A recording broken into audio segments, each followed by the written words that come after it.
ভূতের বাঁশবন ৪ পর্বের ভৌতিক গল্প। পর্ব ১, হারিয়ে যাওয়া পথিক। রাত যত গভীর হয়, গ্রামের পাশের বাঁশবন ততই নীরব হয়ে যায়। চাঁদের আলোয় হালকা সোনালি ছায়া পড়ে শুকনো পাতায়।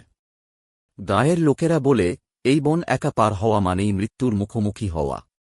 সেই রাতেও এমনই এক গল্প জন্ম নিল। কিশোর বংশীধর, যে অন্যদিন রাত নামার আগেই বাড়ি ফিরে আসে, সেদিন গাঁয়ের মেলায় গিয়ে অনেক দেরি করে ফেলেছিল।